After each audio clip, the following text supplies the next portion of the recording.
कुंभ राशिर बंधुगण प्रस्तुत हुअन्तु भगवान विष्णु को आशीर्वाद पाई आपण आगामी 7 दिन मध्य किछि स्मारकी खबर पाइबाकु जाउछन्ति। एप्रिल मासर एही 7 दिन मध्य प्रकृतरे बंधुगण आमे आपणको कहि रखुछु जे एही निर्दिष्ट सप्ताह रे आपण कोनोसी अतिरिक्त प्रयास न करी पुरस्कार पाइबे। एही 7 दिन मध्य गोटिए परे गोटिए सुजोग आपणको आड़कू आसुछि जहा आपणकर चारि पाखर विश्व को संपूर्ण भाबरे निर्वाक करिदेब भगवान विष्णुंकर कृपा द्वारा। एही समय मध्य शुभ गुरु पुष्य अमृत जोग सृष्टि होइछि। फलस्वरूप एही 7 दिन निजको एपर्यंत आपण अनुभव करिथिबा सर्वोत्तम एवं गुरुत्वपूर्ण समय भाबरे प्रमाणित करबाको स्थिर होइछि। सरल भाषा रे कहिबाकू गले एही समय हेउछि जेतेबेले आपण प्रकृतरे अनुभव करिवे जे आपणकर भाग्य उज्जवल हेउछि, आपणकर भाग्य वृद्धि पाउछि, आपणकर गभीर इच्छा पूर्ण हेउछि, धन प्रवाहित हेउछि एवं आपण सर्वदा स्वप्न देखिथिबा सफलता हासिल करूछन्ति एही चमत्कार खबर सहित। तेणु बंधुगण एही वीडियो रे आमे ठीक भाबरे अनुसंधान करिवु एही समय मध्यरे आपण केउठारु सफलता पाइबे, आपण केउठारु आर्थिक लाभ पाइबे।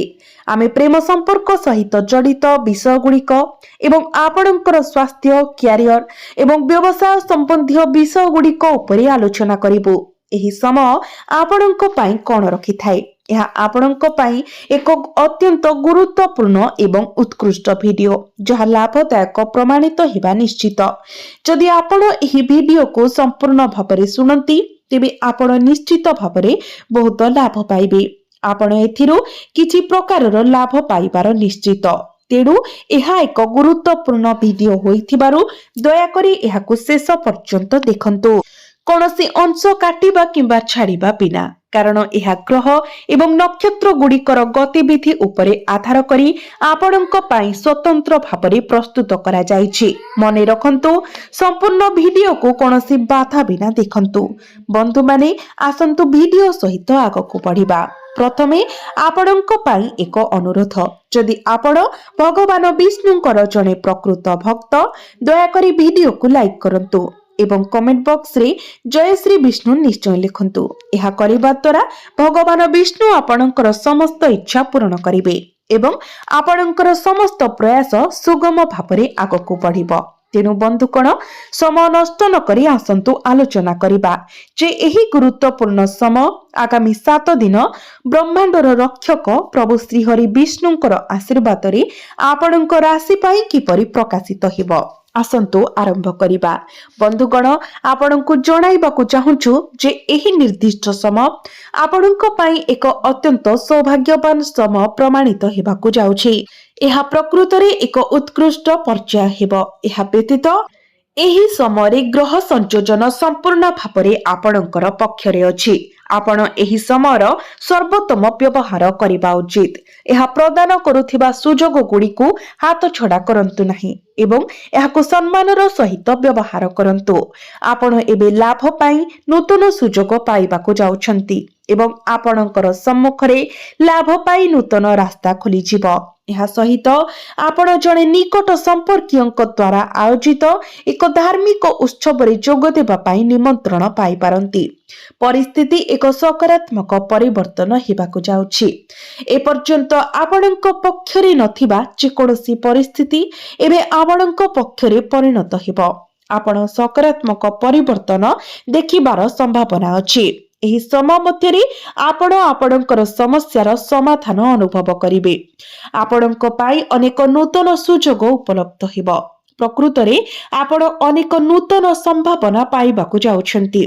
आपण चमत्कार सफलता हासिल करिबाकू जाउछंती किंबा जेपरि कुहा जाय आपण विजयर पताका पोतिबाकू जाउछंती। एही अभिज्ञता आपणकर भविष्यत वैवाहिक जीवन रे मध्य लाभदायक प्रमाणित हेबो। आपण प्रतिकूल परिस्थिति रे मध्य समाधान खोजिबाकू सक्षम हेबे। परिस्थिति जते चैलेंजिंग हेउ यह आपणको विचलित करिबो नाही एवं आपण एहाकू सफलतार सह समाधान करिवे। निर्दिष्ट परिस्थिति सत्वे एही समय बहुत सुखद हेबार प्रतिश्रुति दिए। एक अभिज्ञता जहाकू आपण प्रकृतरे आदर करिवे। आपणकर आर्थिक परिस्थिति आहुरी उन्नत हेबाकू जाउछि। ଏବଂ ଆପଣ ଆୟର ନୂତନ ଉତ୍ସ ଆବିଷ୍କାର କରିବେ। ଅଟକି ରହିଥିବା କିମ୍ବା ପଡ଼ି ରହିଥିବା ଯେକୌଣସି ଟଙ୍କା ମଧ୍ୟ ଆପଣଙ୍କୁ ଫେରସ୍ତ କରାଯାଇପାରେ। କିଛି ସମୟ ଧରି ଅଟକି ରହିଥିବା କାର୍ଯ୍ୟଗୁଡ଼ିକ ଆପଣଙ୍କର କ୍ୟାରିୟର କିମ୍ବା ଆପଣଙ୍କର ବ୍ୟବସାୟ ସହିତ ଜଡ଼ିତ ଏବେ ଶେଷରେ ସମାପ୍ତ ହେବାକୁ ଯାଉଛି। ଆପଣଙ୍କର ସମସ୍ତ ସ୍ଥଗିତ ପ୍ରୟାସ ଫଳପ୍ରଦ ହେବାକୁ ଯାଉଛି। ଆପଣଙ୍କର ପ୍ରିୟଜନଙ୍କ ମଧ୍ୟରେ ସମୟ ବିତାଇବା ଆପଣଙ୍କୁ ଅନ୍ତର୍ନିହିତ ଖୁସିର ଗଭୀର ଭାବନା ଆଣିବ। ତେଣୁ ଆପଣଙ୍କର ବ୍ୟସ୍ତବହୁଳ କାର୍ଯ୍ୟସୂଚୀ ସତ୍ତ୍ୱେ ଆପଣଙ୍କର ପରିବାର ସହିତ ଘରେ କିଛି ସମୟ ବିତାଇବା ପାଇଁ ଏହାକୁ ଏକ ବିନ୍ଦୁ କରନ୍ତୁ। ଏହା ବ୍ୟତୀତ ଯଦି ଆପଣଙ୍କର ପିଲାମାନଙ୍କ ବିଷୟରେ କୌଣସି ଯୋଜନା ଅଛି, ବିଦେଶରେ ଶିକ୍ଷା ପାଇଁ ହେଉ କିମ୍ବା ଚାକିରି ପାଇଁ, ତେବେ ଏବେ ସେମାନଙ୍କ ଉପରେ କାର୍ଯ୍ୟ ଆରମ୍ଭ କରିବାର ସମୟ। ସଫଳତା ଆପଣଙ୍କ ପାଖରେ ଅଛି। ଆପଣ ଖୁବ୍ ଶୀଘ୍ର ଗୁରୁତ୍ୱପୂର୍ଣ୍ଣ ସୂଚନା କିମ୍ବା ଶୁଭ ଖବର ପାଇବାର ସମ୍ଭାବନା ମଧ୍ୟ ଅଛି। ମାନସିକ ଭାବରେ ଆପଣ ଶାନ୍ତିର ଗଭୀର ଅନୁଭବ କରିବେ। ଏହା ବ୍ୟତୀତ ବର୍ତ୍ତମାନ ବିଚକ୍ଷଣ ଆର୍ଥିକ ନିବେଶ କରିବା ଭବିଷ୍ୟତରେ ଆପଣଙ୍କ ପାଇଁ ଅତ୍ୟନ୍ତ ଲାଭଦାୟକ ପ୍ରମାଣିତ ହେବ। ବୁଦ୍ଧିମାନ ଭାବରେ ବିନିଯୋଗ କରନ୍ତୁ ଏବଂ ଆପଣ ପୁରସ୍କାର ପାଇବେ। ଆପଣ ବର୍ତ୍ତମାନ ଅତୀତରେ କରିଥିବା କଠିନ ପରିଶ୍ରମର ଯଥାର୍ଥ ପୁରସ୍କାର ପାଇବାକୁ ଯାଉଛନ୍ତି। ଆପଣ ଯେଉଁ କ୍ଷେତ୍ରରେ ପରିଶ୍ରମ କରିଛନ୍ତି, ତାହା ଶିକ୍ଷା, ଚାକିରି କିମ୍ବା ଆପଣଙ୍କର ବ୍ୟବସାୟ ହେଉ, ଆପଣଙ୍କର କଠିନ ପ୍ରୟାସର ସକାରାତ୍ମକ ଫଳାଫଳ ଶେଷରେ ଆପଣଙ୍କ ପକ୍ଷରେ ଫେରିବାକୁ ଯାଉଛି। ବିଭିନ୍ନ ବାଧା ଏବଂ ପ୍ରତିବନ୍ଧକର ସମ୍ମୁଖୀନ ହେବା ସତ୍ତ୍ୱେ ଆପଣ ଆପଣଙ୍କର ସମସ୍ତ ଗୁରୁତ୍ୱପୂର୍ଣ୍ଣ କାର୍ଯ୍ୟକୁ ସଫଳତାର ସହିତ ପରିଚାଳନା କରିବାକୁ ସମ୍ପୂର୍ଣ୍ଣ ସକ୍ଷମ ହେବେ। ବନ୍ଧୁଗଣ, ଏହା ପ୍ରକୃତରେ ଏକ ଉତ୍କୃଷ୍ଟ ସମୟ। ଏହା ଏପରି ଏକ ସମୟ ଯାହା ଆପଣଙ୍କୁ ସମ୍ମାନ ଏବଂ ପ୍ରତିଷ୍ଠା ବୃଦ୍ଧି କରିବ। ଆପଣଙ୍କର ନିକଟବର୍ତ୍ତୀ ଲୋକଙ୍କ ସହିତ କିଛି ସମୟ ବିତାଇବାକୁ ଚେଷ୍ଟା କରନ୍ତୁ।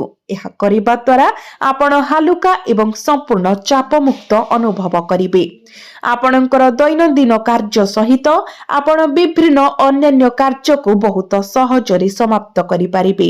ଏହା ସହିତ ଆମେ ଗୁରୁତ୍ୱ ଦେବାକୁ ଚାହୁଁଛୁ ଯେ ଏହି ସମୟରେ ଆପଣଙ୍କର ପଡ଼ୋଶୀମାନଙ୍କ ସହିତ ସୁସଜ୍ଜିତ ସମ୍ପର୍କ ବଜାୟ ରଖିବା ଆପଣଙ୍କ ପାଇଁ ଅତ୍ୟନ୍ତ ଗୁରୁତ୍ୱପୂର୍ଣ୍ଣ। ଆପଣଙ୍କର ଶତ୍ରୁମାନେ ଆପଣଙ୍କ ଉପରେ ପ୍ରଭାବ ପକାଇବାକୁ ଚେଷ୍ଟା କରିପାରନ୍ତି, କିନ୍ତୁ ସେମାନେ ଆପଣଙ୍କ ବିରୁଦ୍ଧରେ ଠିଆ ହୋଇପାରିବେ ନାହିଁ। ସେମାନେ ଆପଣଙ୍କର କୌଣସି କ୍ଷତି କରିପାରିବେ ନାହିଁ। କୌଣସି କ୍ଷତି ପହଞ୍ଚାଇବାରେ ସେମାନେ ଶକ୍ତିହୀନ ହୋଇଯିବେ।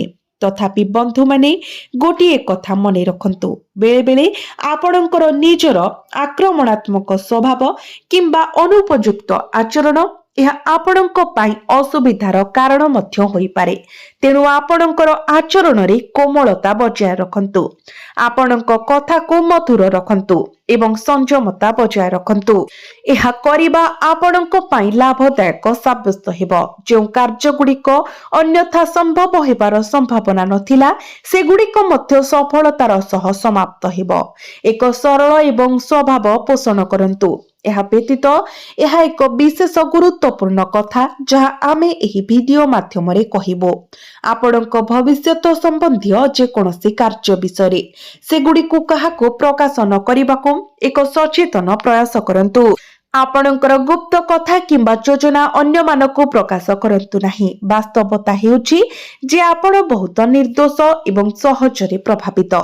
ଯଦିଓ ଏହା ଏକ କଠୋର ସତ୍ୟ ପରି ଶୁଭିପାରେ, ଏହା ସମ୍ପୂର୍ଣ୍ଣ ସତ୍ୟ। ଆପଣ ନିଜକୁ ଭ୍ରମିତ ହେବାକୁ ଦେବା ଉଚିତ ନୁହେଁ।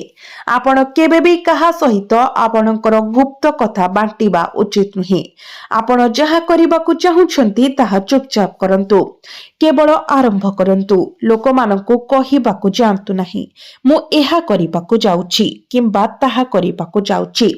ଯଦି ଆପଣ ଏପରି କରନ୍ତି, ତେବେ ଆପଣ ଲାଭ ପାଇବେ ନାହିଁ, ବରଂ ଆପଣ କ୍ଷତିର ସମ୍ମୁଖୀନ ହେବେ। କାରଣ ଅନ୍ୟ କେହି ଆପଣଙ୍କର ଚିନ୍ତାଧାରାକୁ ପୁଞ୍ଜି କରିପାରନ୍ତି। ତେଣୁ ସର୍ବଦା ମନେ ରଖନ୍ତୁ, କେବେ ବି କାହାକୁ ଆପଣଙ୍କର ଗୁପ୍ତ କଥା ପ୍ରକାଶ କରନ୍ତୁ ନାହିଁ। କେବଳ ଆଗକୁ ବଢନ୍ତୁ ଏବଂ ଯାହା କରିବାକୁ ଚାହୁଁଛନ୍ତି ତାହା କରନ୍ତୁ। ସଫଳତା ଏବଂ ବିଜୟ ହାସଲ କରିବାର ଏହା ହେଉଛି ସର୍ବୋତ୍ତମ ଅବିଶ୍ୱସନୀୟ ମନ୍ତ୍ର। ଏହାକୁ ଆପଣଙ୍କର ମାର୍ଗଦର୍ଶକ ନୀତି ଭାବରେ ବିବେଚନା କରନ୍ତୁ। କାହାକୁ କିଛି କୁହନ୍ତୁ ନାହିଁ, କେବଳ ଯାହା କରିବା ଆବଶ୍ୟକ ତାହା କରନ୍ତୁ। ଆମେ ଏହା ମଧ୍ୟ ଯୋଡ଼ିବାକୁ ଚାହୁଁଛୁ ଯେ ସମକାଳୀନ ଭାବରେ ଯଦି କେହି ନିଜ ଘରୋଇ ଜୀବନ କିମ୍ବା ବୈବାହିକ ସମ୍ପର୍କରେ ଅସୁବିଧାର ସମ୍ମୁଖୀନ ହେଉଛନ୍ତି, ତେବେ ସେହି ସମସ୍ୟାଗୁଡ଼ିକ ଏବେ ଶେଷ ହେବାକୁ ଯାଉଛି। ଯେକୌଣସି କାରଣରୁ ଉପୁଜୁଥିବା ଯେକୌଣସି ଘରୋଇ ବିବାଦ କିମ୍ବା କଳହ ମଧ୍ୟ ଦୂର ହେବାକୁ ଯାଉଛି। ଆପଣଙ୍କର ବିନମ୍ର ପ୍ରୟାସ ଏବେ ସକାରାତ୍ମକ ଆଚରଣ ଦ୍ୱାରା ଏହି ସମସ୍ୟା ଗୁଡ଼ିକ ଧୀରେ ଧୀରେ ଦୂର ହୋଇଯିବ। ଏହା ସହିତ ଆପଣଙ୍କୁ ଆର୍ଥିକ ମାମଲାରେ ସତର୍କତା ଅବଲମ୍ବନ କରିବାକୁ ପଡ଼ିବ। ଯଦିଓ ନକ୍ଷତ୍ର ଏବଂ ଗ୍ରହ ଗୁଡ଼ିକର ସଂରଚନା ସୂଚାଇ ଦିଏ ଯେ ଏହି ସମୟ ମଧ୍ୟରେ ଆପଣ ଆର୍ଥିକ ଲାଭ ପାଇଁ ଅନେକ ସୁଯୋଗର ସମ୍ମୁଖୀନ ହେବାର ସମ୍ଭାବନା ଅଛି, ତଥାପି ଆପଣଙ୍କୁ ଆପଣଙ୍କର ଖର୍ଚ୍ଚ ସମ୍ପର୍କରେ ସଂଯମ ରହିବାକୁ ପଡ଼ିବ। ଯଦିଓ ଖର୍ଚ୍ଚ ଅଧିକ ହେବାର ପ୍ରବୃତ୍ତି ହୋଇପାରେ, ଆପଣଙ୍କୁ ସତର୍କତାର ସହିତ ଆଗକୁ ବଢ଼ିବାକୁ ପଡ଼ିବ।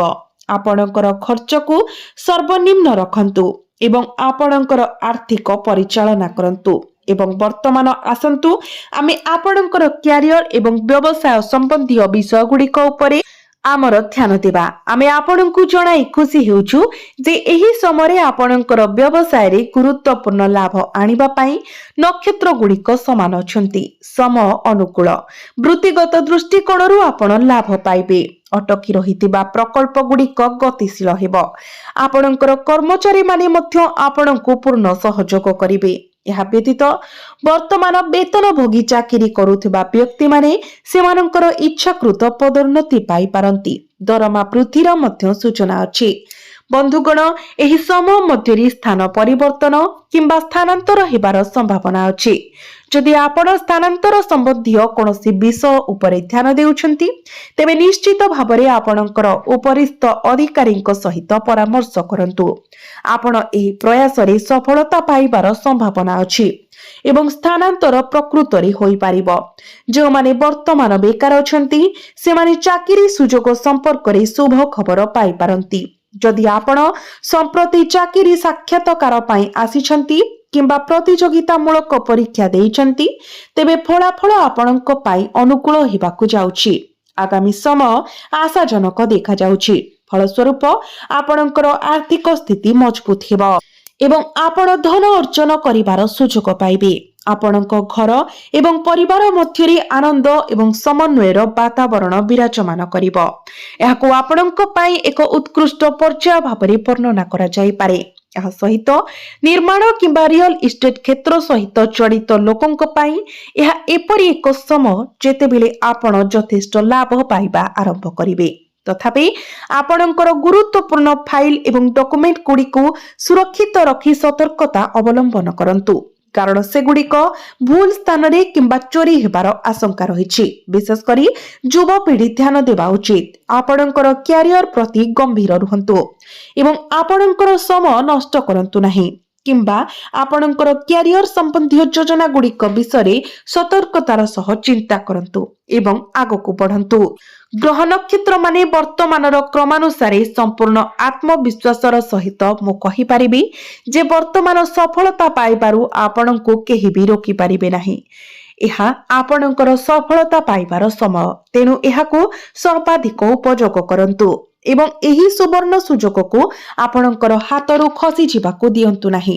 ବର୍ତ୍ତମାନ ଆସନ୍ତୁ ଆମେ ଆପଣଙ୍କର ପ୍ରେମ ସମ୍ପର୍କ ଏବଂ ପ୍ରେମ ଜୀବନ ବିଷୟରେ ଧ୍ୟାନ ଦେବା। ବନ୍ଧୁଗଣ, ଆପଣଙ୍କର ପ୍ରେମ ଜୀବନକୁ ବିବାହରେ ପରିଣତ କରିପାରେ ଆପଣ କିଛି ବାଧା ବିଘ୍ନର ସମ୍ମୁଖୀନ ହୋଇପାରନ୍ତି।